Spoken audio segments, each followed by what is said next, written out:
Are you listening or reading? Reading. Yeah. Well, the red one. Certainly. That's Whenever you're ready. Tashi. Okay. Hi there. I'm Kevin Koster from Home Theater Forum. And whenever you're ready to begin, sir. Okay, absolutely. Pleasure to get to meet you guys. Nice to meet you. And been a pleasure to go back through Full Metal Jacket this past week and to learn a lot more about it, particularly from your book and also from the Tasha And what's book. the name of that book? The book is called Full Metal Jacket Diary. I'm glad you right. asked me about it, Vince. Right. There's a lot of photographs that I took on the set, and it's a personal diary that I kept while I was working. Thank you.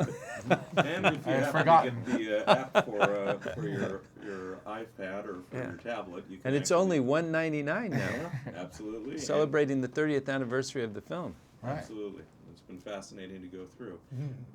I did have a couple of questions that are mostly to Leon, just from Right. my study of Kubrick's work, but it does affect you guys as well, in that there is, for example, a sequence that it's certainly covered in your book, and it's certainly covered in the Taschen book, whereas after the killing of the sniper, there's an additional part of the scene where Adam Baldwin's character uses the machete and Right. removes the head, and it goes on farther, and as you noted, went on quite a while to get that.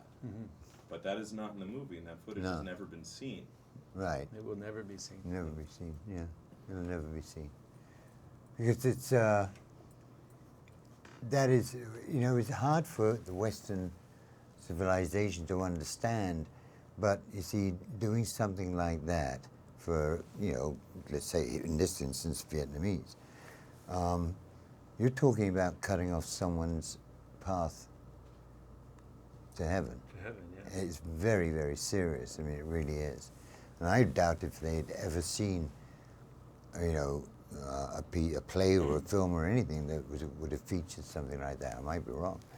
But, you know, and we also, because it was, I don't mean to pun, but we kind of looked at it and we thought it was overkill, you know? It was overkill. It made, you know, you shot the girl and sort of everyone made their It's heavy enough. judgment about, you know, Joker, hey, you're a real hard dude. I mean, you kind of quasi-hero, you know, because of it. And I think that was enough to kind of explain. Well, it's an interesting contrast, because you look at three different Vietnam movies from about the same time. You go to the end of Apocalypse Now, Martin Sheen takes out Marlon Brando. Right, You yeah. go to the end of Platoon, and Charlie Sheen shoots Tom Berenger, who's the villain of the movie. Right, We go to the end of this movie, and you shoot a 12 to 14-year-old girl. yeah. And the clear point is this something to be proud of? Just the look on your face after it's done, is that Yeah. is that okay? Well- I mean, as a parallel to back to what happened with you guys.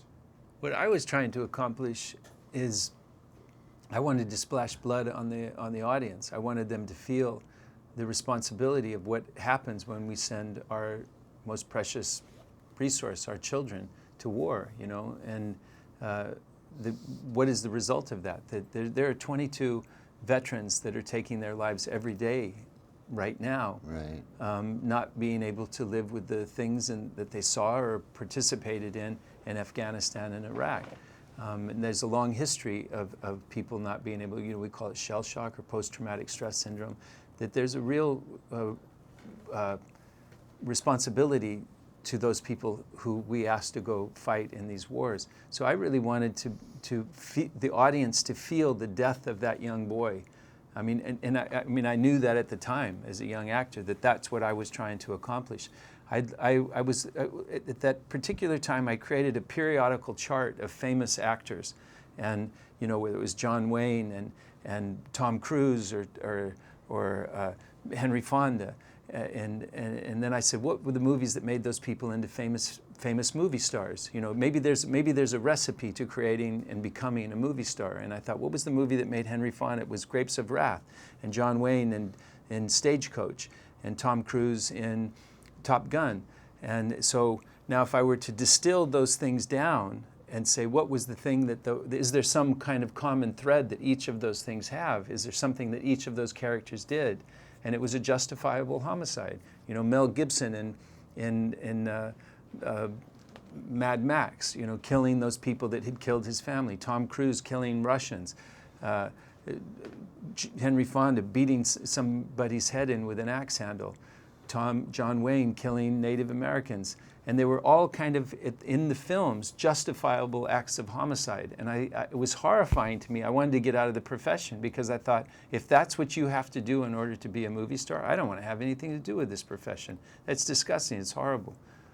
And so when I had to now stand over this young Vietnamese girl and take her life, I wanted people to see Joker die in front of them. There's something the Marines talk about, and I think we say it in the film, that, I can't remember which character it was that says it. He talks about the 1,000-yard stare. 1,000-yard stare. We see Crazy it happen. Earl, yeah. No, it's not Crazy Earl. It's the You Pogue.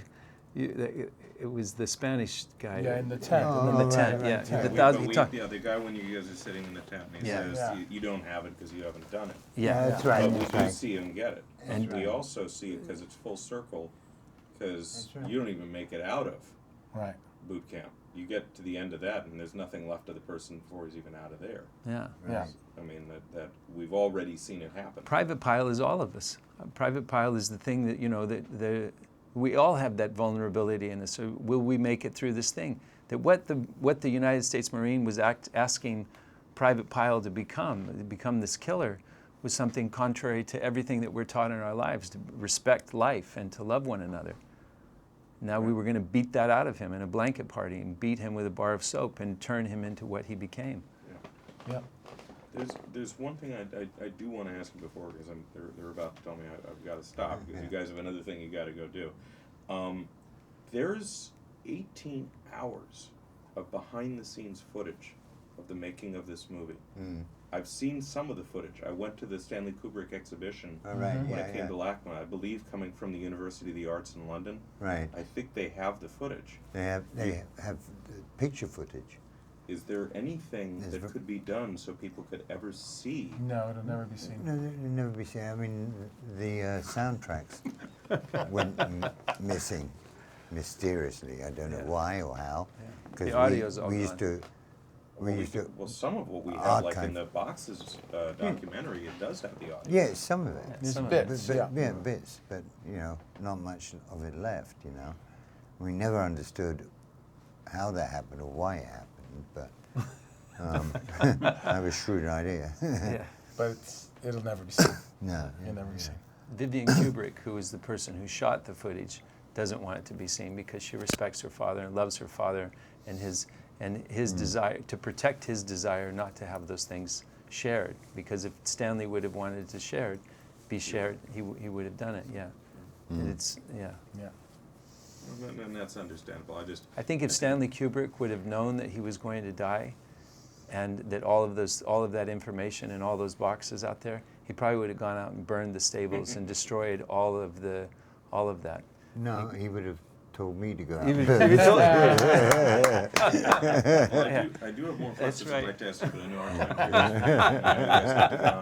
here. I do appreciate what has been put out there that we have been able to see. I do appreciate, for example, the comments you had that are on the documentary I that's have there. no idea what they are. Yeah. But I don't need to know. Yeah, yeah. But they were interesting to hear because Okay. it's for me it's a matter of it being educational for the rest of us, of understanding the process, Right. and understanding what's been done. That's how we learn about what we've seen. So in any case, I appreciate you guys taking the time. Thank Well, you. thank you. Wonderful for the 30th anniversary of the film. Right. Unbelievably, and I'm not going to admit that it's been 30 years. It's been a few years, but for a classic film, and thank you for taking the time. If you No, want to you're follow up welcome. about the Full Metal Jacket Diary, it's available on iTunes for $1.99. I'm on Twitter at Matthew Modine. You can ask me some questions about it. Or you can tweet me at Vincent D'Onofrio, and I'll retweet him with a quote, some kind, featuring FMJ Very Diary. good. Maybe some photos from it.